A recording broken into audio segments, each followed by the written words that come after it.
Alrighty, I am back. And please remember that Haggie Shack Radio and Wolf Spirit Radio are totally listener-supported. So if you like what you see and hear, please remember to hit the donate button and give what you can. That's HaggieShack.com and WolfSpiritRadio.com. And now, on with the story of the Children of the Law of One, Lost Teachings of Atlantis. Oh, I'm sorry. Thank you for your time and teaching, Zin Uru. Think nothing of it, you're quite welcome. We must have more talks, and I know you want to know more about how we are using some of the ancient technology to power things here. You'll be able to learn them easily if you wish. You have great vision and insight that few have, and I welcome discourse with you. Watch it. You'll get my ego out of hand with comments like that. I wouldn't worry about that. Zayin will assure the last of your ego is stomped to death. He's talked about you a great deal. I cringed inside. Oh, great. That's something to really look forward to. In truth, it is. You will be far wiser and more intelligent, find peace, and your place as a caring instrument of the One, once all is said and done. I replied, That sounds better than being stomped to death. He laughed.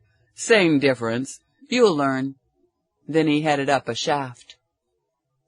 The reality, practicality, and day-to-day practice of science magic by the children gives their teachings a substance that is rare in other paths. So while some of the spiritual teachings you will read about here may sound similar to other spiritual teachings, keep in mind that it's possible that they are based on a very different framework of understanding life and living life, a very real and practical framework, not an airy-fairy idea. And that framework can make a big difference. So if you read something that seems like just a religious or spiritual concept, keep in mind that if understood as a whole within the entire framework of the teachings, they are also just a fact of science magic. And in the right hands, or right minds in this case, they are each indispensable keys to understanding life, co-creating your world, and living in harmony with the universe. Complex ideas with a simple message. Because the children's path is so strong, based in universal law and what might be called realities of the universe, many of the teachings are, by their very nature, quite intellectual, and require concentration, and sometimes rereading of sentences, in order to grasp them. I apologize for this, but it can't be helped. However, even though there is such intellectual knowledge being presented, in practice, it is all balanced with feeling. For the very essence of this path is very clear and very simple, unselfish love. Everyone can understand the healing and good that comes from kindness, compassion, caring, giving, harmlessness. Those are the virtues of unselfish love, the things that really matter. And they are also the ultimate keys of returning to and being in harmony with the universal spirit, and what the children of the Law of One are all about. For me, discovering the ancient teachings filled in many holes in my understanding. I grew more excited every day as I learned more, grew more, and the pieces fell into place. When I found this path, I felt like a man dying of thirst, discovering an oasis in the desert. To paraphrase a spiritual concept from a stranger in a strange land, as I was given water, I now offer you water. May you drink deep. coming up against your preconceived beliefs. Everything was smooth and rosy in my life at the monastery, until I had to come to grips with my own ego issues. They caused turbulence on the flight of my growth. I will discuss this later in the book, but to summarize it briefly now, let me put it this way. Long ago, my path led me to realizations that left my previous beliefs in shambles. I had to clean house, pick up the pieces of old beliefs, review each one of my beliefs individually, and decide whether to trash it, keep it, or fix it. I ended up with a set of beliefs that are far different than those of many people. As you have read, some of my beliefs are regarding Atlantis and the history of our existence. But you may not believe such a place ever existed, so let's say it didn't. You have already read many things that you may or may not accept or believe, and you're about to read more. Just because I believe these things and accept them as truth doesn't make it so. They may be absolutely untrue, or they may not be true to you from your perspective, or they may be absolute truth. In certain ways it doesn't really matter, does it? Whatever the case may be, if you don't believe all this intellectual stuff that you read in the books, it doesn't matter to us. We know that truth is only half-truth at its very best anyway. We love you. I love you. I'd like to live in peace with you, and have you love me too, regardless of what we believe or don't believe. As long as we don't hurt each other and we help each other when in need, who cares what beliefs we have, religion, political, moral, or whatever? And I believe that's what's most important, because I know that unselfish love is always beneficial. That is one of my revamped beliefs, and I think it's something we should be able to universally agree upon. I can you? Will you? What can it hurt? Nothing. What can it help? A great many things, like peace and kindness.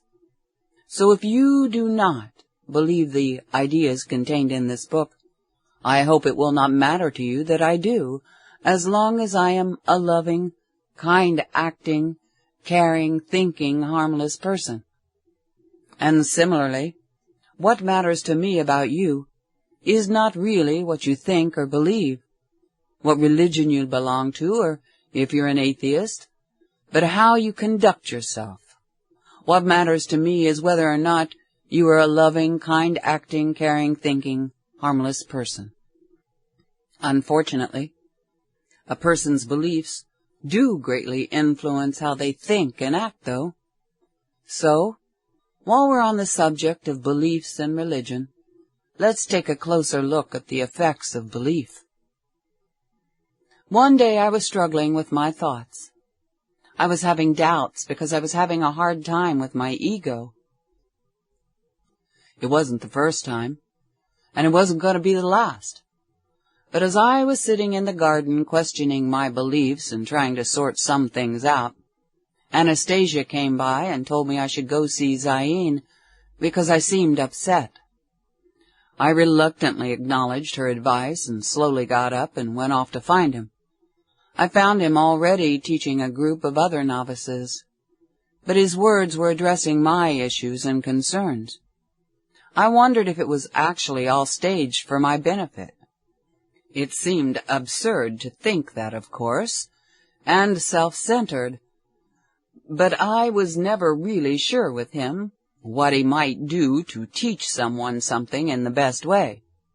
Here was what I began to listen in on. Regardless of whether or not you believe it, your beliefs control your destiny. So they need to be closely scrutinized for what they create in your life. What you think and believe greatly affect whether or not you are a saint, an evil monster, and everything in between, like a somewhat kind person or a somewhat mean person. I was wondering what the heck he was talking about because I had just learned that what we believed was irrelevant. So I interrupted the discussion and asked, what does it really matter what beliefs we hold? I thought it didn't matter as long as people are kind, caring, compassionate, and harmless. It is another paradox in a way. It doesn't really matter what beliefs a person has, as long as the beliefs they have yield those virtues of unselfish love you just mentioned. But their beliefs may yield those virtues or yield harm and evil. Beliefs have a dominant and powerful effect on every aspect of our lives. People even kill over beliefs. We'll get into that more in depth later, but I'll continue Zain's lecture for now, because you will soon be reading religious concepts that may be in conflict with some of your own, and it may help you understand better or be more open-minded. Religious beliefs are frequently based on faith, and they are most often something we are taught to believe early in life by our family's religious beliefs and religion. Our beliefs are absorbed also from our cultures. People don't usually stop and think about the fact that something as seemingly innocuous and insubstantial as our mere beliefs really have an effect on our lives, but they do. In fact, they not only have tremendous effects on our lives, but they also control much of our destiny. How can this be that just an idea, a belief, controls our destiny? A belief itself is but an idea. It has no real substance. But as we act based upon our beliefs, the actions we take because of our beliefs have effects. And only the effects, the results of those actions, are things that we can see, feel, and grasp. This is very important to realize, because the effects of our actions, which result from our beliefs, are precisely the things that can be used to determine the value, good or bad, of any given belief. For instance, if you are kind to me because you believe we are all brothers and sisters, your kind actions are something real, something we can both know is good. Kind actions are transcendent of language, culture, and whatever you or I may believe is spiritual truth. Likewise, if you are cruel to me because of a belief, I will know it is a bad belief. These are obvious examples, of course, and the results of many beliefs may be not so clear-cut. Nevertheless, all beliefs subsequently generate their own thoughts and actions, good or bad. So what should we believe for the greatest good of ourselves and the world? Unselfishly loving all beings is a belief of the children of the law of one, and the essence of the teachings. Caring about others, compassion, and kindness are qualities of unselfish love. If these are things we can all agree on are good, then unselfish love can be used as a common or universal measuring stick of goodness. And if unselfish love is the result of true spirituality, these virtues can also be used as the measuring stick of spirituality. Such a measuring stick can be used to compare the manifestations of any belief, and thus compare the value of any belief. So we should analyze and compare the effect of our beliefs? Of course. Most people don't even think about what they're creating as a result of their belief. Do your beliefs further the manifestations of unselfish love, or inhibit the manifestations of unselfish love? Do they breed anger, hatred, and harm, or tranquility, love, and healing? Do they make for a better life or a worse life? Do they make for a better world for others or a worse world. People have used their beliefs and been driven by their beliefs to hurt and murder those with different beliefs. It can be over different beliefs about economics, race, religion, you name it, and people will kill over it. What insanity! Why? The teachings make it clear that the primary culprit is our separateness from universal consciousness and God. And regardless of the teachings, isn't it obvious? Separateness gives most all people of the world the basis for their belief in the illusion that we are separate beings, not one being manifesting itself in many forms. This separateness then spawns differences and selfishness. How about harm being done in the names of God, country, or tribe? How much horror and pain has been inflicted because someone has a different racial, national, tribal, class, or religious belief? More than we can really grasp with our limited brains. He was through talking for the moment. Zayin was a very intense being, and when he spoke intensely, I almost felt like I was getting punched in the stomach. As he got up and left the room, we all sat silent, moved, shaken up a bit, and remained in deep thought about his words for some time. Any individual who wants to grow, attain enlightenment, or be a really good person must completely reevaluate their beliefs in the light of the effects those beliefs have, where they came from, and why. So in the chapter on subconscious programming and beliefs, we will explore the teachings on these subjects in depth. Chapter 6. Different Points of View, Universal Consciousness, and Separate Consciousness. The concepts of universal consciousness and separate consciousness are central to the teachings of the children of the Law of One, and they will be referred to throughout the book. So we'll start with the teachings about consciousness and go on from there. Almost every time I asked Zayin a deep question, he would also refer me to a particular ancient text to read in the library.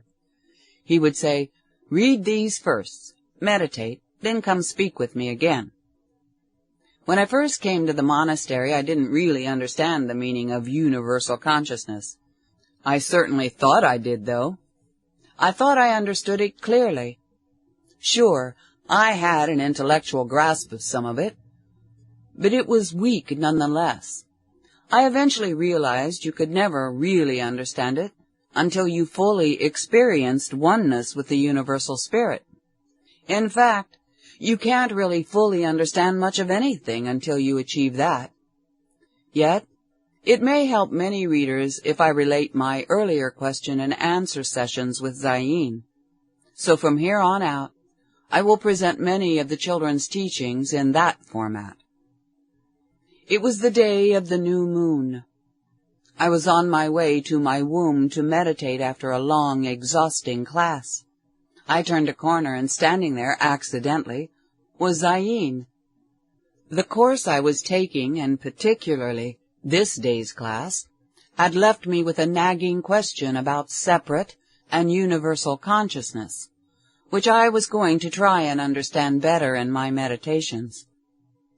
But it would have done me no good. I needed a little more change, a little more preparation, before I would really grasp this concept. "Peniel?" "Yes, Father." "What troubles you?" "Nothing, Father. Everything's fine." "Then why do I not feel that it is? Am I an idiot?" "Of course not, Father. I'm sorry. I'm having a hard time really understanding universal consciousness, or what the difference is between my own separate consciousness and that, or even what difference it makes. I mean, I am a decent person. No one has accused you otherwise, so what's your point?" "I guess it's that so what if I have universal consciousness or not? as long as I'm a decent person. Because many people have been hurt by decent people, and decent people are all over the world and suffering. The difference of who you are and what you do with universal consciousness is as night and day. That's why when you finally realize universal consciousness, that is, when it finally is what you have achieved, it is called enlightenment or illumination. It is as if a light switch has been turned on in a life that has been lived in total darkness. Give me your notepad and I'll write a text I want you to look up in the library. Read it, meditate, then come see me in my chamber. I went to the library and told Gabriel the name of the text Zayin had written. He retrieved a scroll, placed it on the table, and unrolled it to the quote. It was the place in the text that I was told to read. There, hand-inscribed in alchemical ink, were these words: "Those who know not that they are one, act not as one. Those who act not as one create not love, but suffering and disharmony. What you create, you receive. The fruits of your acts will follow your days." Separate consciousness. After meditating for an hour, I went to Zayin's chambers. He looked me piercingly in the eyes as usual and said, "It may be easier for you to understand universal consciousness if you first understand separate consciousness. Then you will at least understand what universal consciousness is not, and you will be able to relate more to it and understand separate consciousness, because that is what you have right now. Let's begin with one of the fundamental effects of separate consciousness, a person's individual, separate point of view. Point of view. We've all heard phrases like, "From where I sit," or "walk a mile in my shoes," etc. These are all common references to the significance of having separate and different points of view. A person's point of view can mean two things. It can mean what it literally says, the point from which a person sees things, or two, it can mean a person's opinion. A person's opinion is based on a combination of number one and the person's programmed beliefs. Let's first look closer at number one, the point aspect, by the very fact that they are separate individuals. They are each seeing things from a different place, a different point, literally, and they see only from their separate individual place. There are as many places that one will see from as there are persons, and the trouble is, seeing from only one place doesn't allow seeing a whole picture, or a big picture. The metaphorical car of life. Here's a mediocre allegory that will help illustrate the point. Using a modern frame of reference you are familiar with, let's say there is a classic car in a parking lot. The car is badly damaged on one side, but looks like new on the other. Two people going through the parking lot walk by the car, one on each side. One person's point of view is from the bad side, and one from the good. As they walk by, they each see the car and make a judgment, and form clear, solid beliefs about the condition of the car. Because of their limited viewpoints, they are each left with totally different beliefs about the car. And each person's belief opposes and contradicts the others. One believes that the car is in impeccable classic condition and very valuable. To the other person, the car is in such bad shape they couldn't even tell if it was classic. It just looks like an old junk car to them. And that's what the person believes the car is, an old junker. They're both right from their point of view. Yet, If you could see the entire car from above, author's note, see illustration, from our point of view, they are both totally right and both totally wrong. How can they both be right when each viewpoint would seem to make the other wrong or impossible to be true? And how can they both be wrong when they are obviously both right from their point of view? The fact is that when you simultaneously grasp the two contradictory, yet true beliefs, you actually have the greater truth about the car. This predicament of having two truths, each of which seem to make it impossible for the other to be true, is a crude sort of paradox, and a paradox is the closest thing you can get to real truth or whole truth on the earth plane, explained elsewhere in the book. This example shows us how we can see the whole truth if we get above and beyond each individual's point of view. Only then can we see the whole picture. From our lofty point of view above the illustration, and it's a picture of the car with all banged up on one side and one person looking at it and pointing, and then on the other side where it's perfect, that person's standing over there. Anyway, from our lofty point of view above the illustration, we have combined the points of view and can see that while the car is a classic, it would need a lot of work to put it in show condition. And while we see the damage, we also see that it is a classic, and not just some piece of junk to have hauled away. Greater points of view. Zayn went on. This example, of course, is not one of even seeing things with universal consciousness, seeing from a universally broad point of view. But as the damaged car allegory demonstrates in a small way, having a point of view that is as broad as possible allows us to better perceive reality, to see more truth. A broad point of view can help us better understand others, better understand the world, and ultimately the entire universe around us. If our point of view is broad enough, it lets us better understand other points of view. Then we can more easily communicate or interact with others, and they can more easily communicate with us.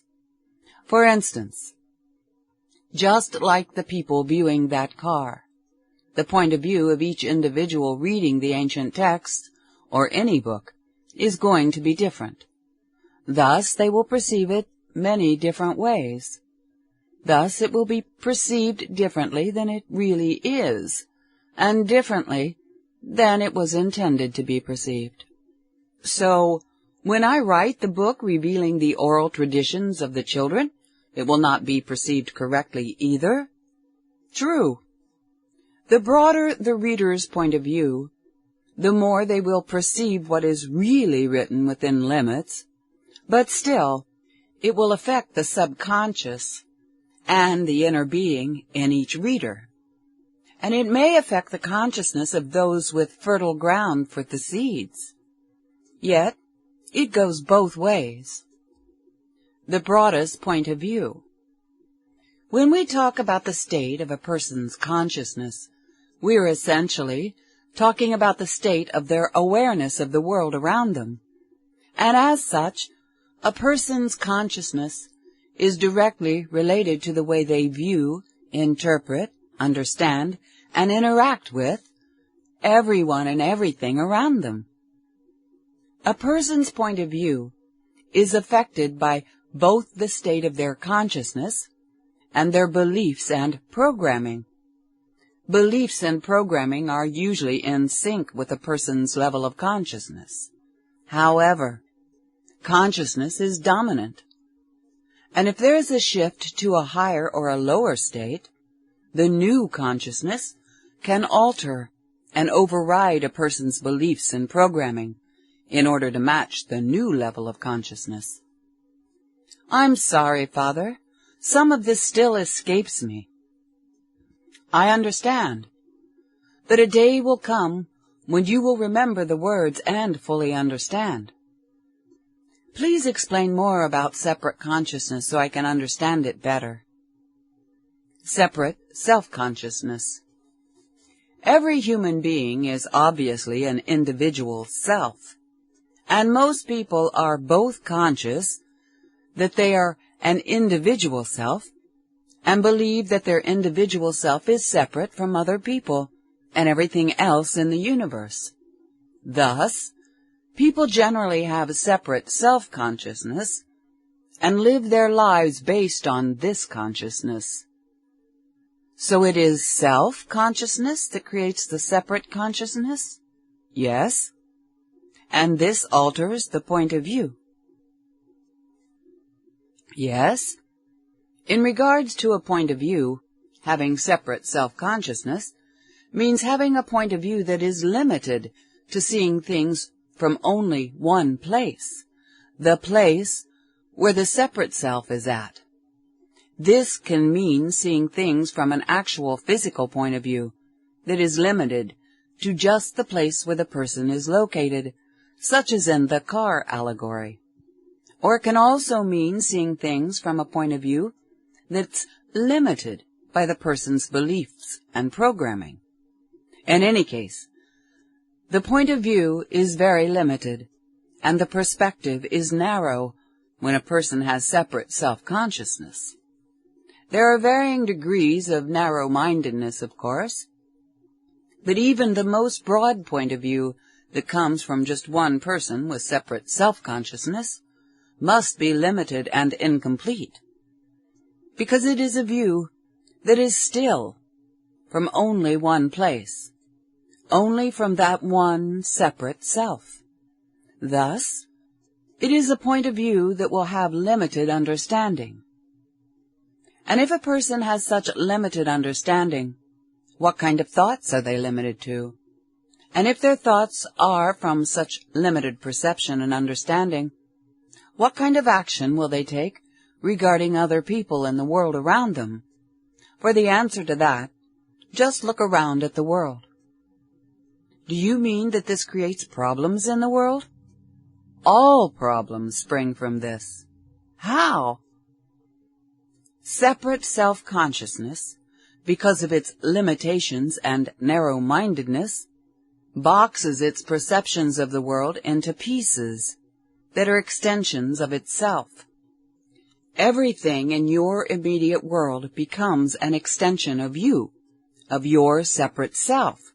For instance, there is your neighborhood, your town, your county, your state, your country, your part of the world, and depending on your socio-economic status, possibly your gang's turf.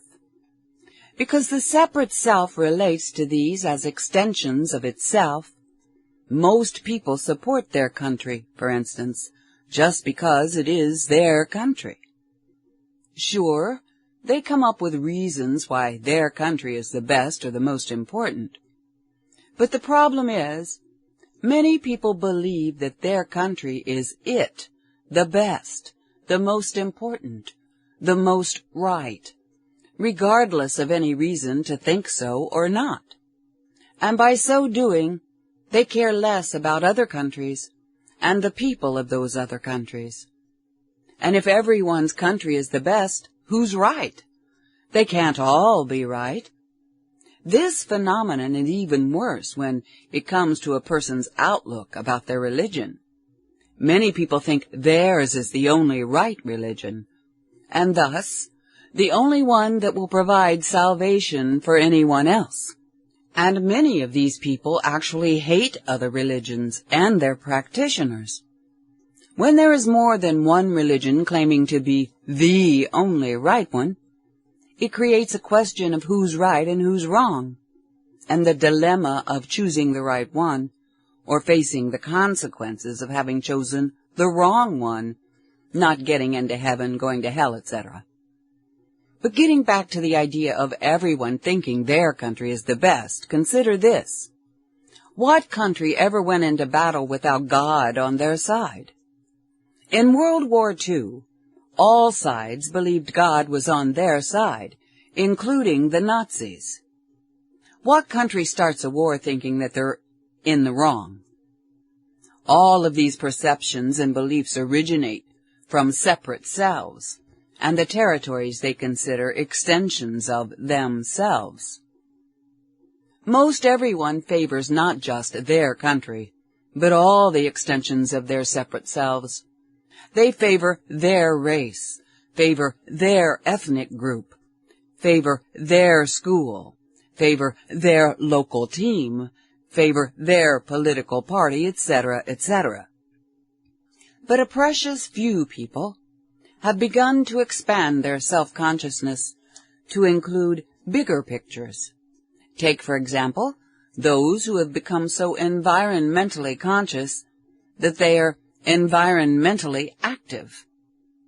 Those who have achieved that understand the importance of the flow and balance of nature on Earth.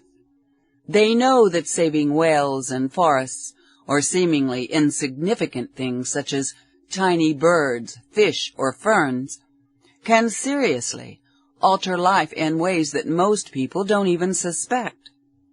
Many of those who are truly environmentally conscious have transcended some of their separate consciousness, and thus some of their self-centeredness and selfishness. Thus, preserving the integrity of the environment is more important to them than many of the conveniences or inconveniences, recycling, power usage, etc., etc., involved. There is a story about a mountain man from the United States named Grizzly Adams that relates to this.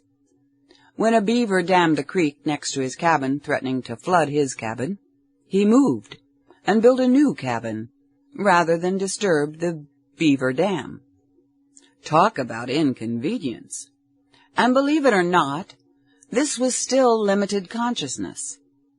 But what a wonderful expansion of consciousness. To have a reverence for all life, and also be able to see the importance and potential effect of the lives of whales and tiny fish, and a seemingly insignificant fern, is higher consciousness. But it still falls far short of universal consciousness, and the efforts of such people can be a total waste of time, or even harmful without it. He looked down solemnly and paused for a moment. He looked sad, and his feelings of sadness brought to mind my own consciousness, and something that had shocked my sensibilities a few years earlier, so I shared it with him. The human race barely cares about people, let alone plants and animals. I remember once seeing a breaking news story about 600,000 people who died in an earthquake. It was in the LA Times. You would expect such a disaster to be on the front page and be a long article, but it was only one small paragraph, about 40 words, buried on page 9. And the only reason why was because the quake was in China. Even then, I was shocked. Can you imagine how this article would have been treated if 600,000 French people had died? English? American? Of course, this was during a time when the U.S. was an enemy of China.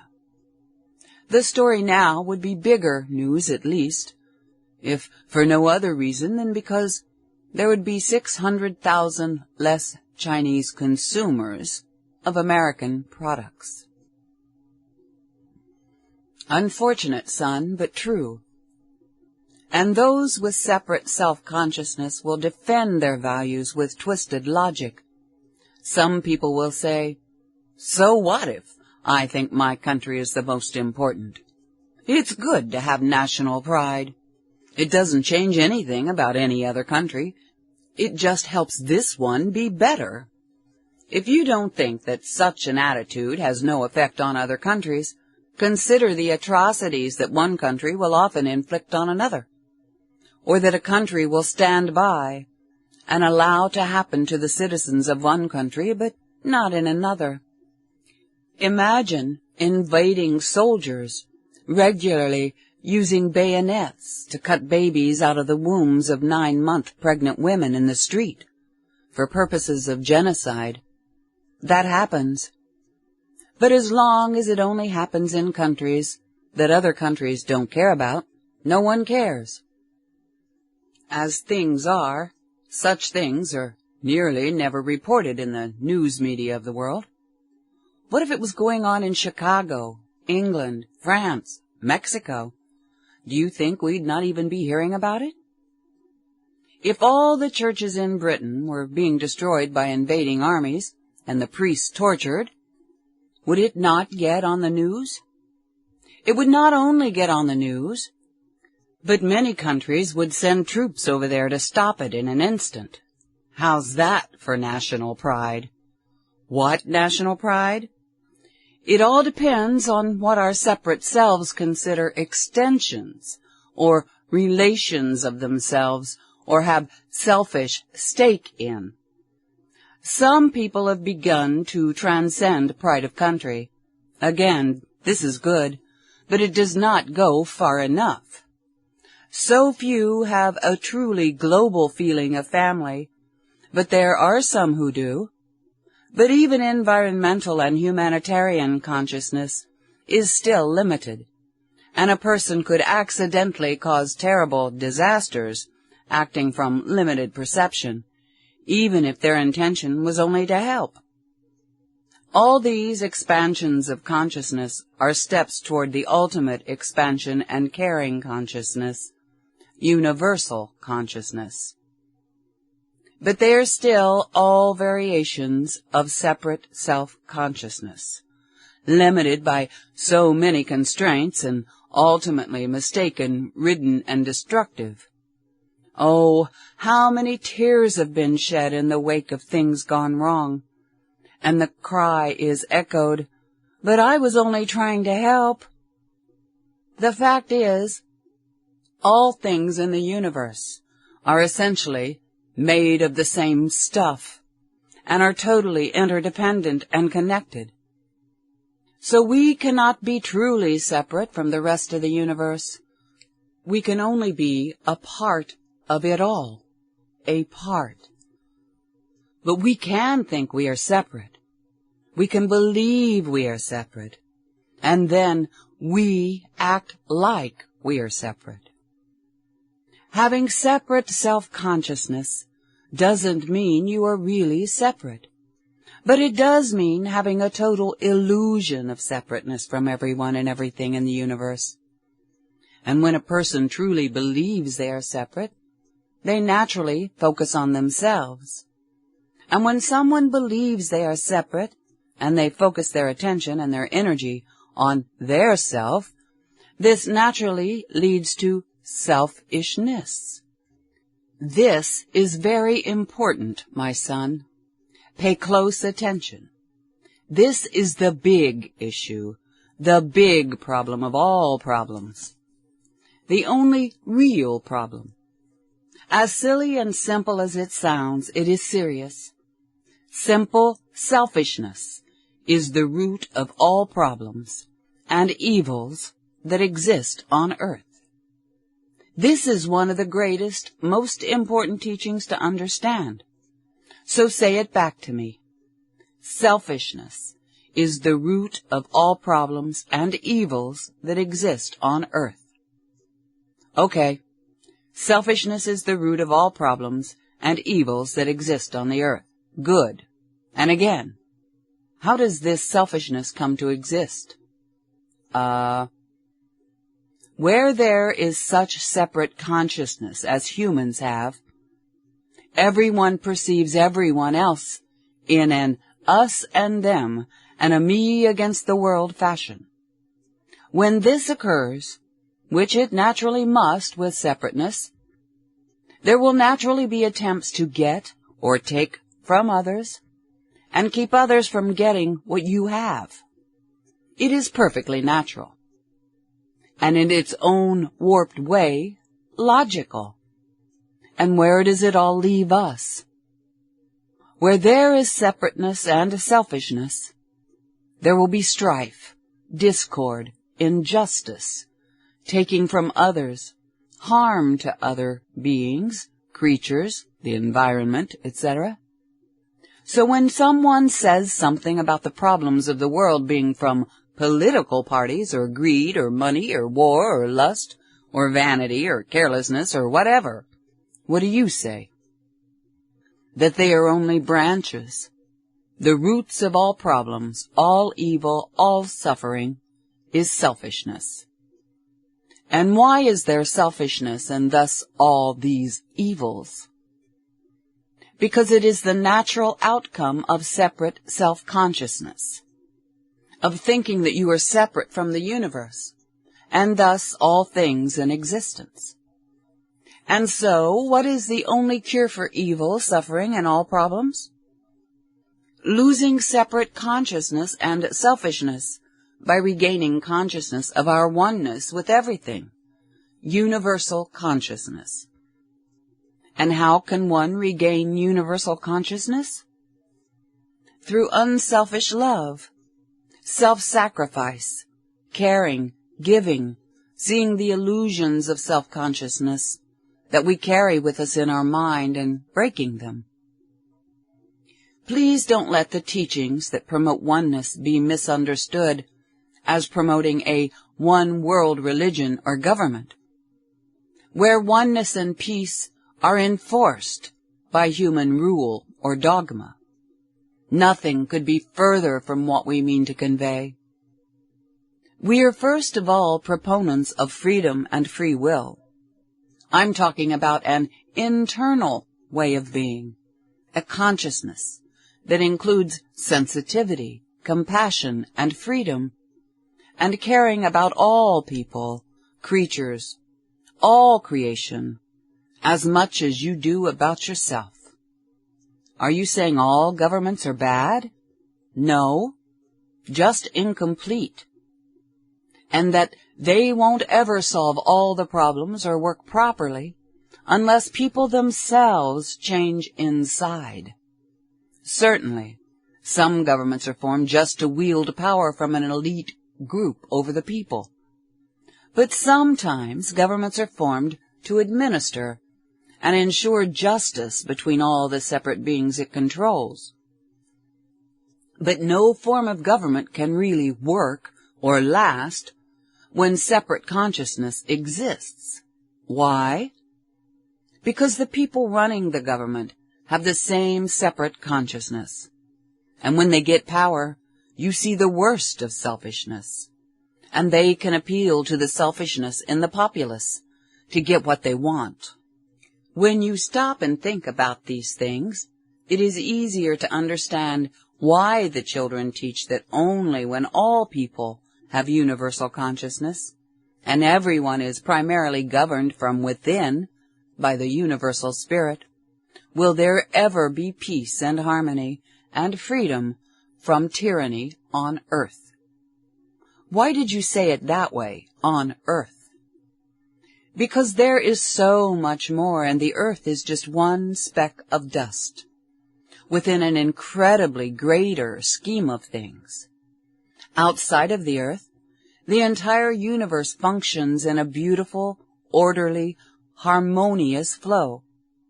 On earth, humans with separate self-consciousness are the only things that are out of step with the flow of nature and the universe.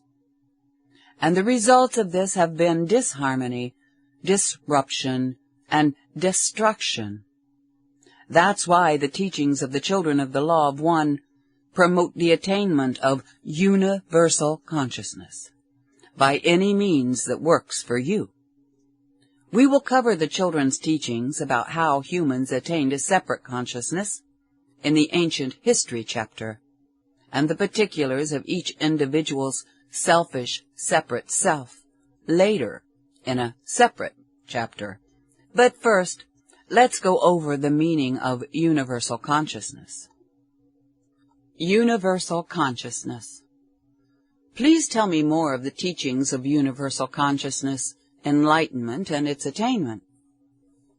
Universal consciousness is attained when a person has a lasting experience in which they see through their illusion of separateness and lose their separate self-consciousness.